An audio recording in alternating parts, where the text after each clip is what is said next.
You need to leave now. The manager's voice was cold, final. Emily stood behind the counter, her hands clenched into fists at her sides. Her uniform suddenly felt suffocating.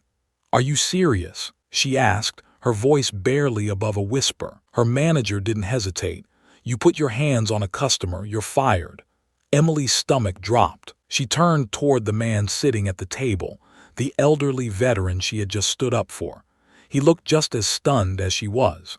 A few minutes ago, she had stood between him and a customer who had crossed the line. She was being thrown out like trash. But what neither she nor her manager knew, someone had seen everything, and one phone call was about to change her life forever. It had started as a normal shift. Emily had worked at the diner for 3 years. It wasn't glamorous, but it paid the bills. She knew the regulars, the menu, even the exact times the coffee pots needed refilling. She had seen rude customers before. She had dealt with entitled people who thought service workers were beneath them, but nothing like today. That morning she had been running between tables, taking orders, refilling drinks, and wiping down counters. The usual rush. That's when he walked in. An older man, mid-70s, wearing a faded military jacket. Emily recognized him immediately. "Morning, Mr. Davis," she said with a smile. Mr. Davis had been coming to the diner for as long as Emily had worked there. He always sat in the same booth, ordered the same meal, a black coffee and 2 eggs over easy, and left a $1.50 tip every time. Emily always made sure he had fresh coffee before he even had to ask. But today something was different, because the moment Mr. Davis sat down, another customer locked eyes with him. A man in an expensive suit sitting just a few tables away. He had been on his phone, barely paying attention to his surroundings, until Mr. Davis walked in. Now he was starring. Emily felt the shift immediately. Something wasn't right. She ignored it at first, taking Mr. Davis's order as usual. "Same as always?" she asked. He chuckled. "You already know, kiddo." She smiled, pouring his coffee. But as she turned to leave, she heard the man in the suit mutter something under his breath. And whatever it was, it made Mr. Davis stiffen. Emily froze. She glanced back at Mr. Davis. His hands were wrapped around the coffee cup, but his knuckles were white. His jaw was tight. He was ignoring the man, trying to at least. Emily took a slow breath and walked away. Maybe she was overreacting. But then she heard it, louder this time. "People like you shouldn't even be here." Emily stopped in her tracks. Every instinct told her to turn around, but she hesitated. This was not the first time she had dealt with difficult customers. The diner's policy was always the same: stay professional, don't escalate, and let management handle it. But then she saw Mr. Davis's face. The way he sat there, staring down at his coffee, pretending not to hear it, like he was used to it. Like this had happened before. Emily clenched her jaw. No, not today. She turned on her heel and walked straight back to the man in the suit. "Is there a problem?" she asked, her voice steady. The man barely looked at her. "No problem, just making an observation." Emily folded her arms. "Well, your observation isn't welcome here." The man smirked. "You work here, right?" "That's right." "Then I suggest you get back to your job before you lose it." A cold chill ran down Emily's spine. She knew the risk of pushing back. She knew that if this escalated, management would side with the customer. But she also knew one thing for certain: she wasn't going to stand here and let this happen. "Sir, I need you to leave." The man's smirk faded. "Excuse me." "You heard me," Emily said, louder this time.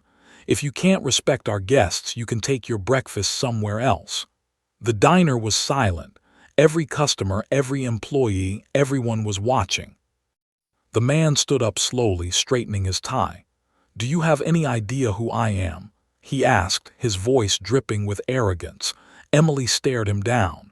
"Do you have any idea who he is?" She shot back, nodding toward Mr. Davis. The man's expression twisted into something ugly.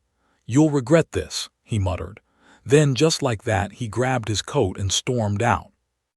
Emily took a slow breath, her hands still clenched into fists. It was over. She turned back to Mr. Davis. He looked stunned.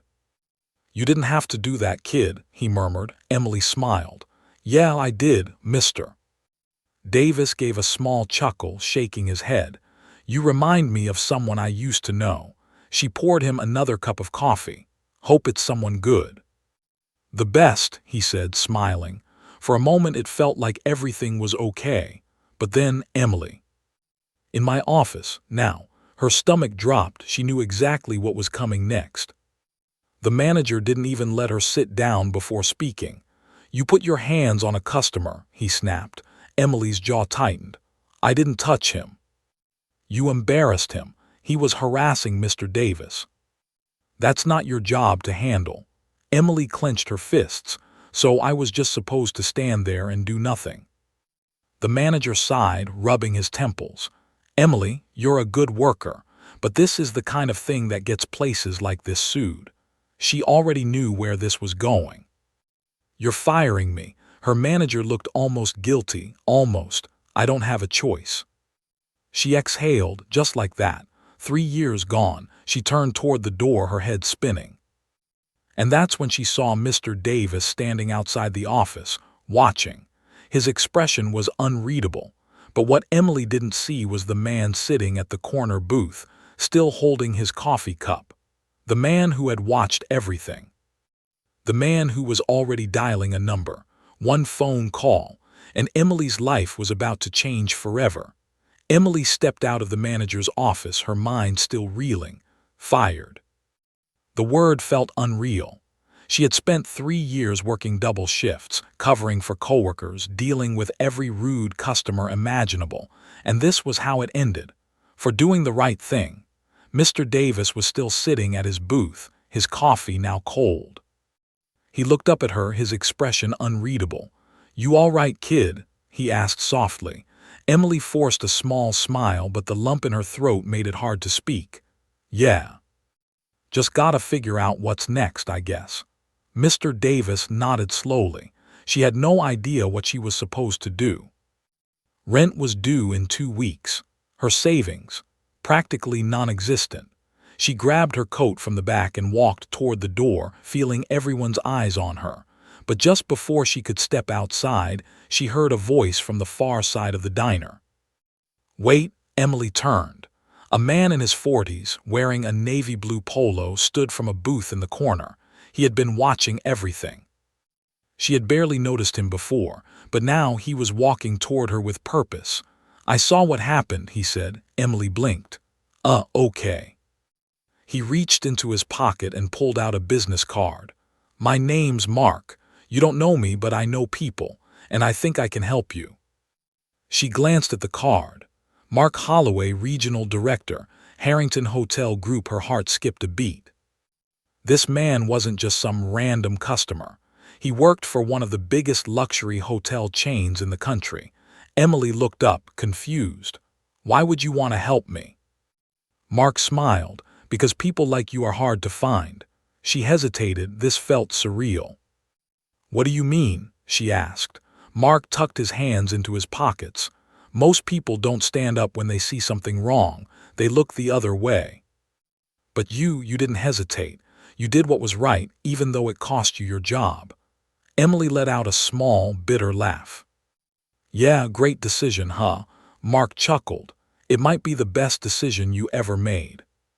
She frowned. "I don't understand." Mark's expression turned serious. "My company is always looking for people with strong leadership skills. People who can handle tough situations and put others first. We don't just hire managers, we build them. And I think you'd be a great fit." Emily's stomach flipped. "You're offering me a job." "I'm offering you an interview," Mark corrected. "You'd have to prove yourself." "But I have a feeling you'll do just fine." Emily stared at him, still processing everything. A few minutes ago, she had walked out of that office thinking she had lost everything. Now, she was being handed an opportunity she never saw coming. She swallowed hard, gripping the business card in her hand. "Okay," she said. "When do we start?" Mark grinned. "How about tomorrow?"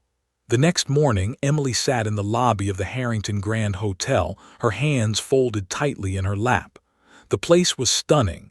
Crystal chandeliers, marble floors, and staff dressed in sleek uniforms. She felt wildly out of place. Mark had set up the interview personally, telling her to meet with the hotel's general manager. As she waited, she glanced at the employees behind the front desk. They handled guests smoothly, professionally, smiling, answering phones, checking people in with ease. Could she really do this? The diner was one thing, but this was a whole different world. Before she could spiral any further, a woman stepped into the lobby. Emily. Emily jumped to her feet. Yes, the woman smiled and extended a hand. I'm Teresa, general manager here at the Harrington Grand. Mark spoke very highly of you. Emily shook her hand, trying not to look as nervous as she felt. Shall we? Teresa gestured toward her office. Emily took a deep breath and followed. The interview started formally enough. Questions about her experience, her work ethic, how she handled difficult customers. Emily answered honestly.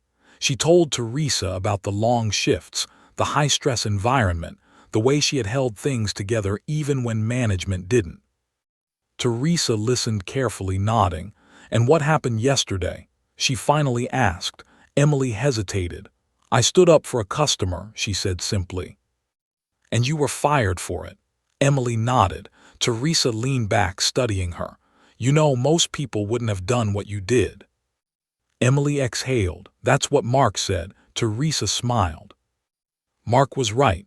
Emily sat up straighter. Does that mean I got the job? Teresa laughed. Not quite, but I am willing to give you a trial run. Emily blinked. A trial run. Teresa nodded. 1 week, you'll shadow our team, learn the ropes, and show us what you can do. If you impress me, the job is yours. Emily felt a surge of determination. Deal. The next few days were a whirlwind. Emily trained in every department, the front desk, guest services, even housekeeping. The work was fast-paced, demanding, but she adapted quickly.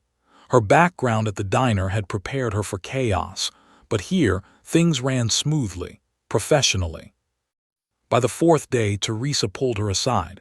You're doing well, she admitted. Emily smiled. Thanks. But I need to see something more. Emily frowned. More. Teresa folded her arms. Anyone can follow instructions, but can you handle a crisis? Emily didn't know it yet, but she was about to find out. Because that night, everything went wrong. Emily had no idea what Teresa meant when she said, "Can you handle a crisis?" But she was about to find out. It was Emily's 4th night at the Harrington Grand. She had spent the entire shift shadowing the front desk team, learning how to check in guests, handle complaints, and navigate the hotel's reservation system. So far, she had managed to keep up. But nothing, not her years at the diner, not even standing up to that customer, had prepared her for what happened next. It started with a phone call. Emily was standing at the front desk, watching a receptionist process a late-night check-in when the hotel's emergency line rang.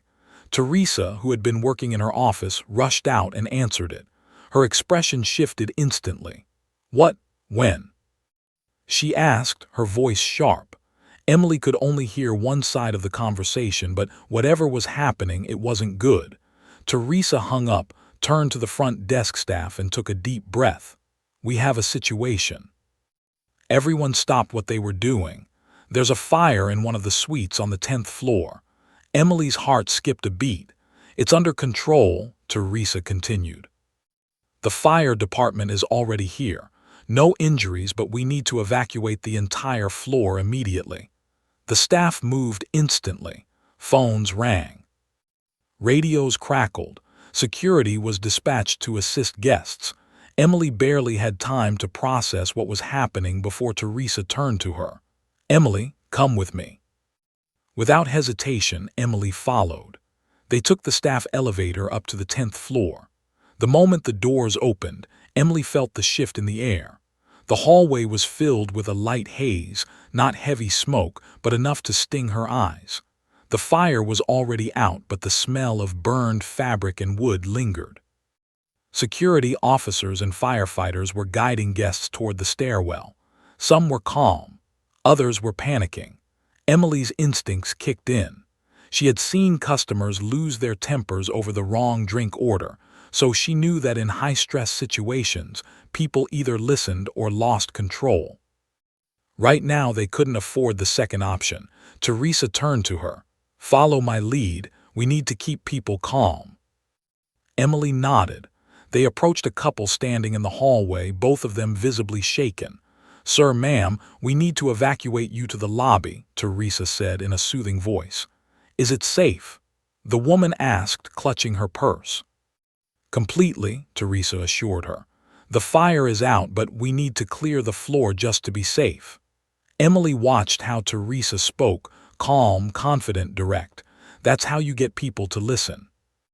As Teresa moved to another guest, Emily turned her attention to an elderly man standing outside his suite. "Sir, we need you to come with us downstairs," she said gently. The man frowned. "I don't have my hearing aid. I didn't hear the alarm." Emily's heart tightened. She leaned in, speaking clearly. "We need to go downstairs. I'll help you." The man hesitated, looking back at his room. "I need my bag. My medication is in there." Emily glanced toward the door. A firefighter walked past, assessing damage. She turned back to the man. "I'll get it for you." Before Teresa could stop her, Emily darted inside. The room was dark, the air thick with the smell of smoke. Emily moved quickly, scanning the bedside table. A small leather bag sat next to the lamp. She grabbed it, turned, and nearly ran straight into a firefighter. "Ma'am, you can't be in here." "I just needed to grab his medication," Emily explained, holding up the bag. The firefighter nodded. "All right, but get out now." Emily rushed back into the hallway and handed the bag to the elderly man. "Got it." The man's eyes softened with gratitude. "Thank you, young lady." Emily helped guide him toward the stairwell, making sure he got down safely. When she finally made it back to the lobby, Teresa was waiting for her. Emily braced herself for a lecture. Instead, Teresa smiled. "That was risky," she said. Emily exhaled. "Yeah, I know. But I wasn't going to leave him without his medication." Teresa studied her for a moment, then nodded. "You handled that like a pro." Relief flooded through Emily. She had proven herself, and she wasn't done yet. By the time the situation settled, the 10th floor guests had been reassigned to different rooms and the staff was exhausted.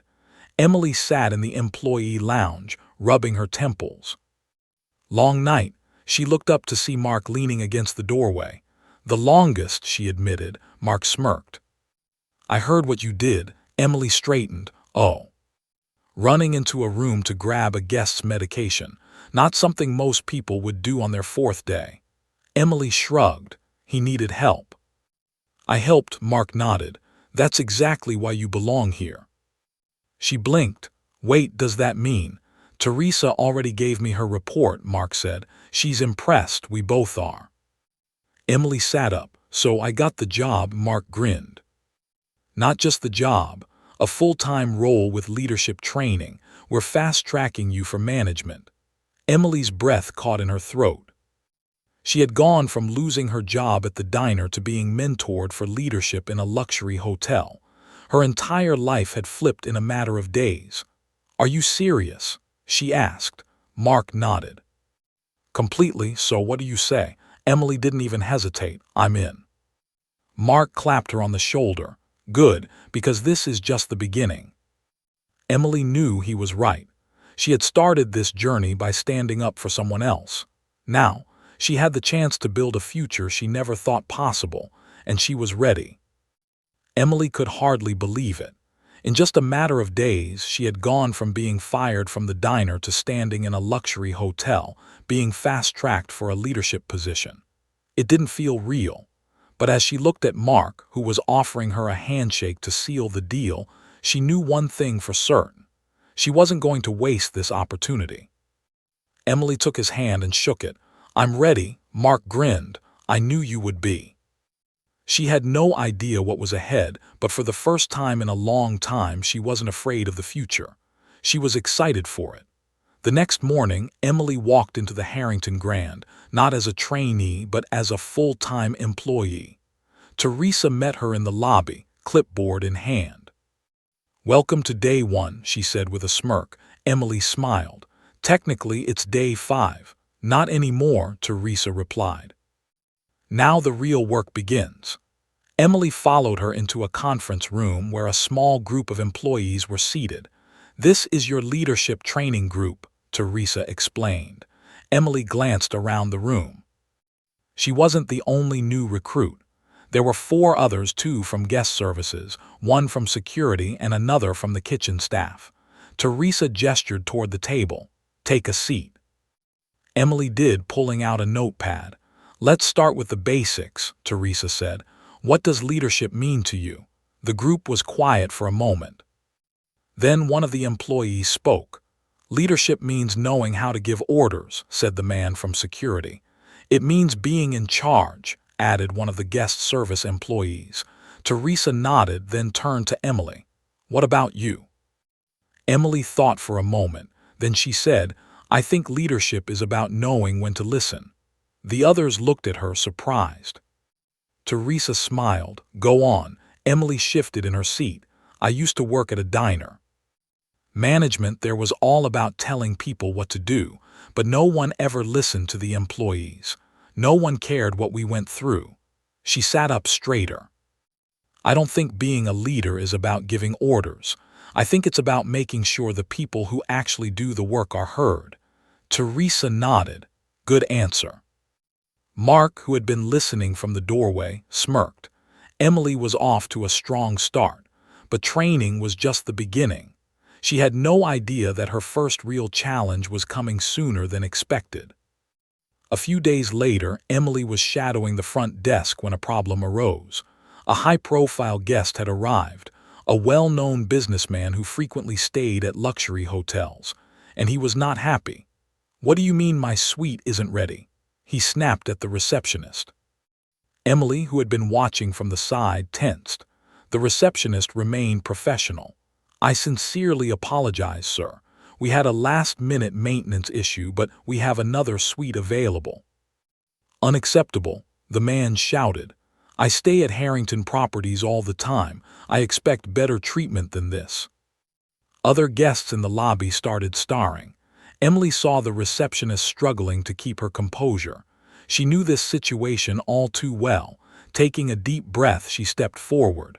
"Sir, my name is Emily. I'm part of the leadership team. I'd be happy to assist you." The man turned to her, eyes narrowing.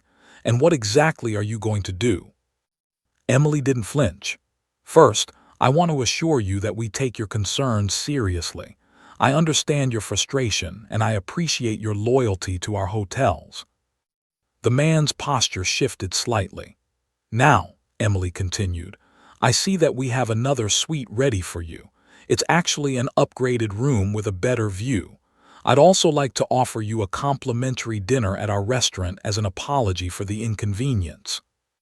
The man stared at her, then slowly he relaxed. "Fine," he grumbled, "but this better not happen again." Emily nodded. "We'll make sure of it. Let me personally escort you to your room." As she walked him to the elevator, Mark watched from the side, impressed. She had diffused the situation perfectly, and just like that, Emily had proven herself once again. After the guest was settled, Mark pulled her aside. "You handled that well," he said. Emily exhaled. "I just did what I want someone to do for me." Mark nodded. "That's exactly why you're here." He gestured toward the lobby. "That's what leadership looks like, Emily. It's not about power. It's about knowing how to solve problems without making people feel small." Emily smiled. She was starting to get it, but she still had a lot to learn, and the biggest test was still ahead. A week later, Teresa called Emily into her office.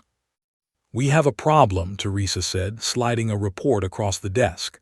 Emily picked it up, scanning the contents. Her stomach dropped. Employee complaints. The housekeeping staff was struggling. Overworked, underpaid, ignored. Emily knew that feeling all too well.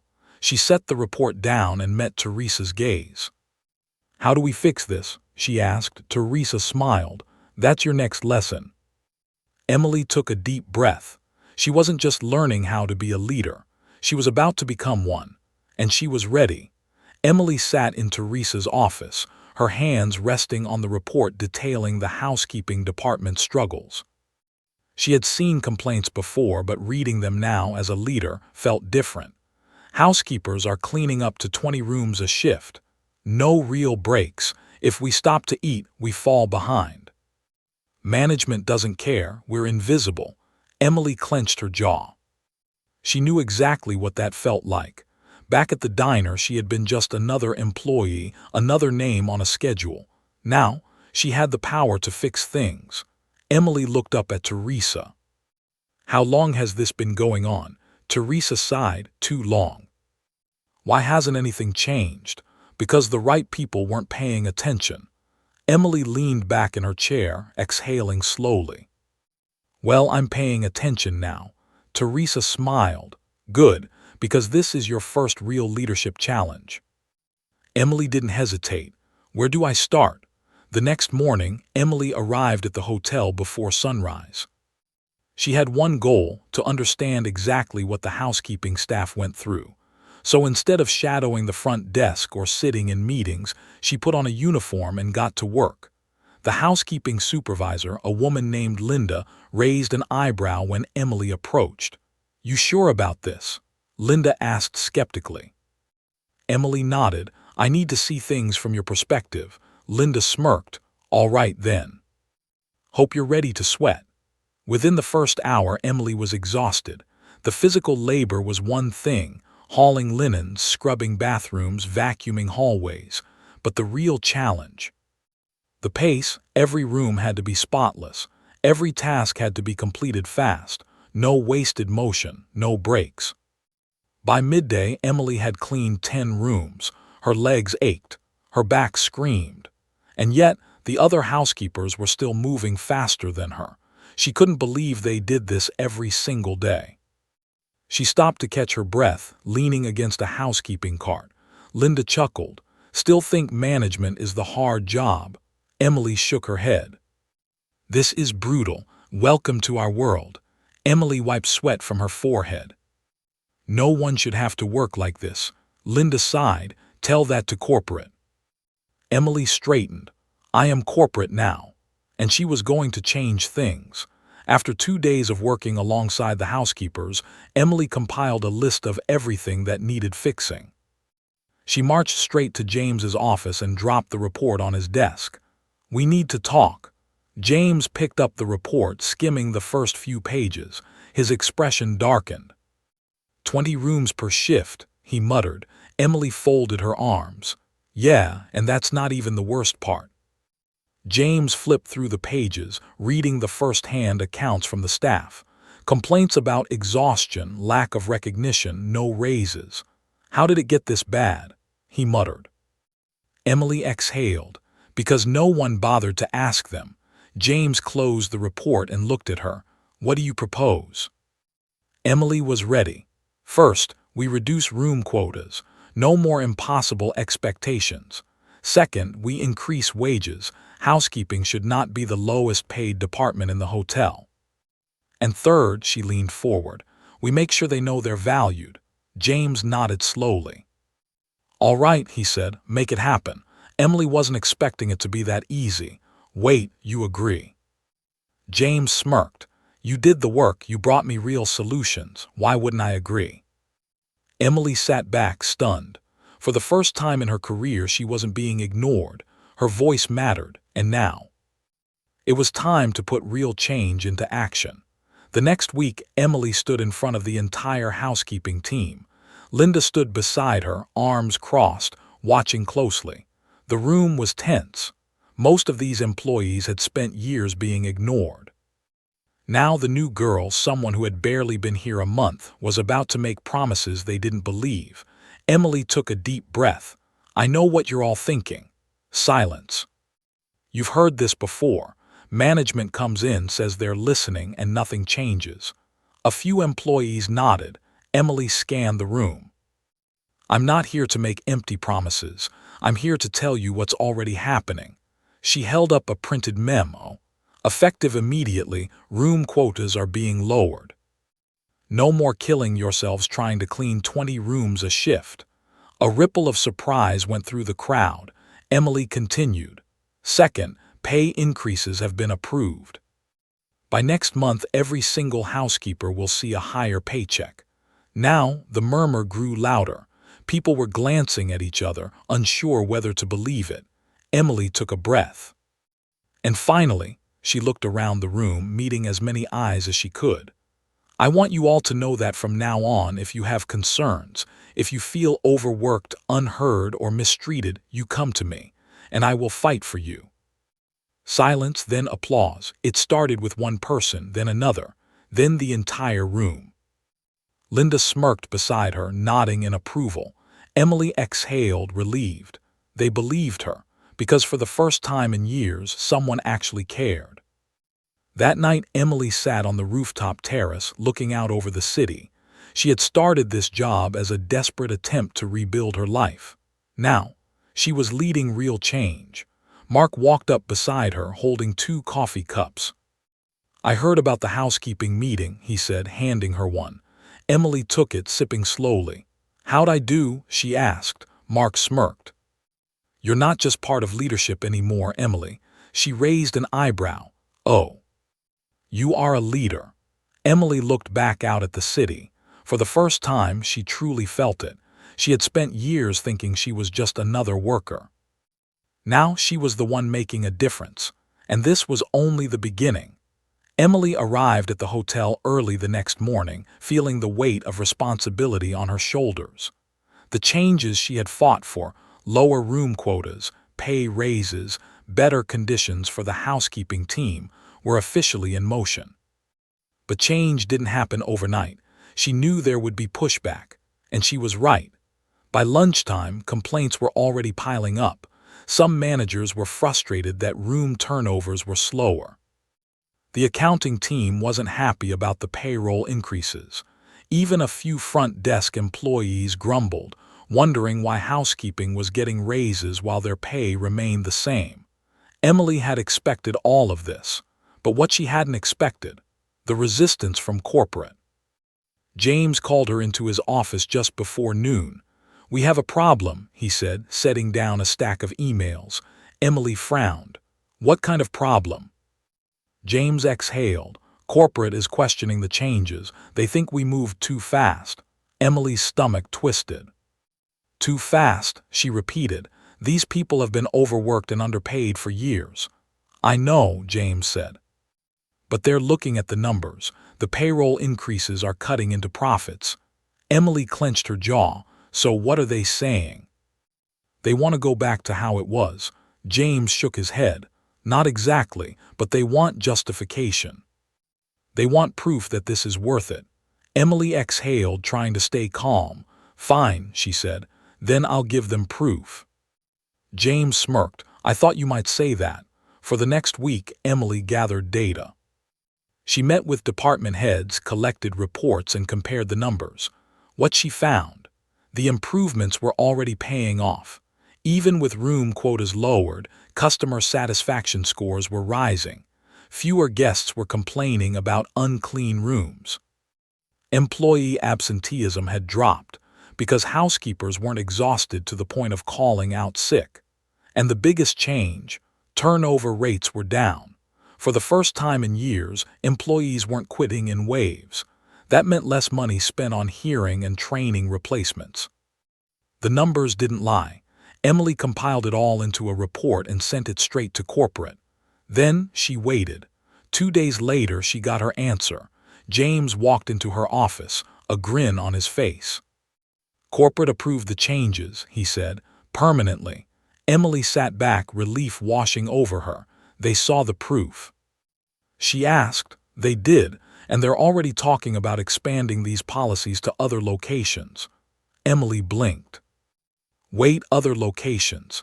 James nodded. "Your ideas are working, Emily. Other Harrington hotels are noticing. They want to implement the same changes across the company." She was stunned. What had started as a simple fight for fairness at one hotel was about to become a company-wide transformation. Emily exhaled. "I can't believe this is really happening." James smiled.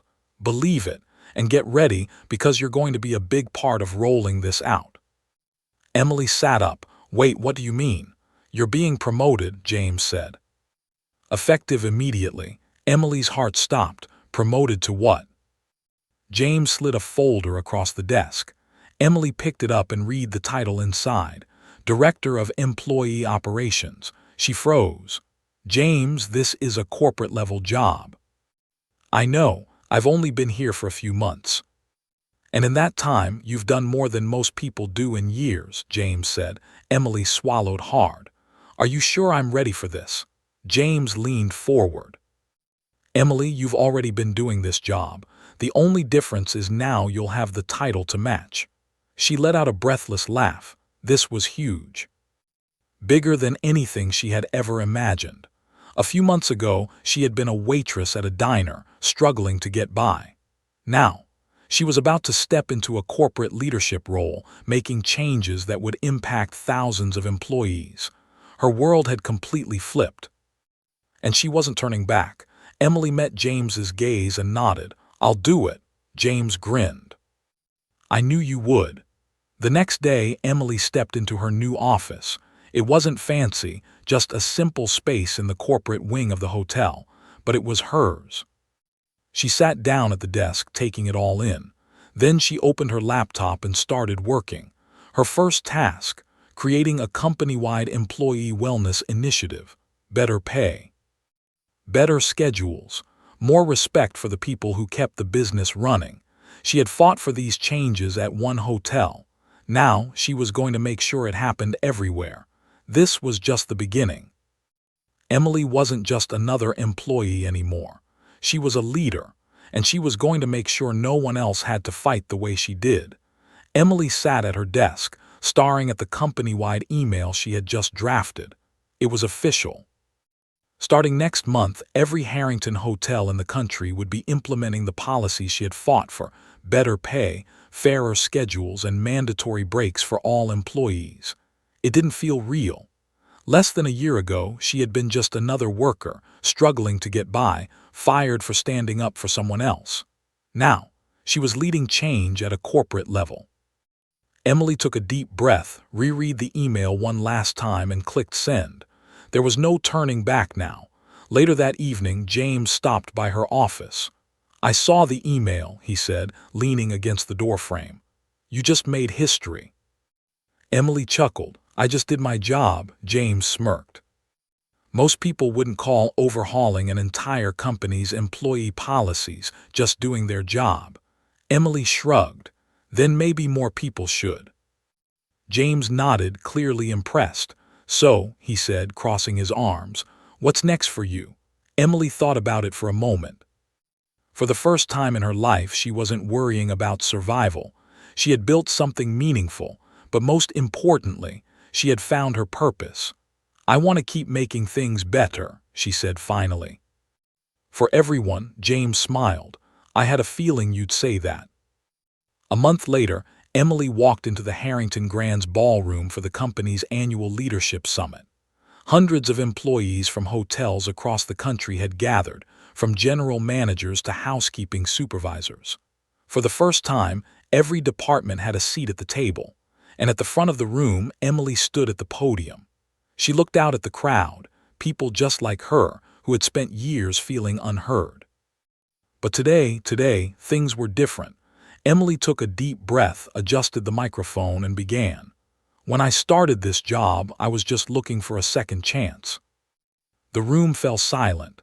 "I had no experience, no college degree, no connections, just a belief that if you work hard and do the right thing, good things will follow." She paused, scanning the room. "But I learned something along the way. Hard work alone isn't always enough, because too many good employees go unnoticed. Too many people spend years giving everything to their jobs without being valued." She let her words sink in. "That's why we're here today, to change that." A murmur of agreement rippled through the crowd. Emily continued. We've already made progress. Pay raises, better conditions, more support for employees. But this isn't the finish line. This is just the start. She met as many eyes as she could. From now on, every single employee in this company will have a path forward. Whether you're at the front desk, in housekeeping, or in the kitchen, you'll have opportunities to grow. You'll be heard. And most importantly, you'll be respected. Applause started slowly at first, then growing louder.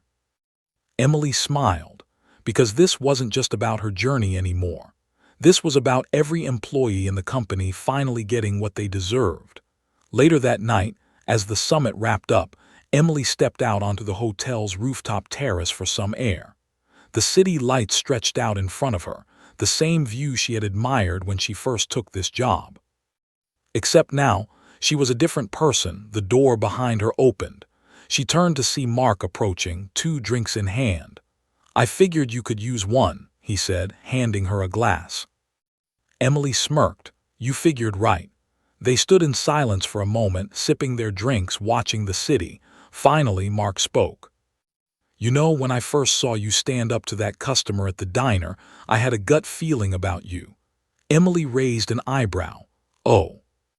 Mark nodded. I didn't just see someone defending a veteran. I saw someone who wasn't afraid to take a risk. Someone who stood up for what was right, even when it cost them everything. Emily let his words sink in. I took a chance on you, Mark continued. But the truth is, you were always meant for more.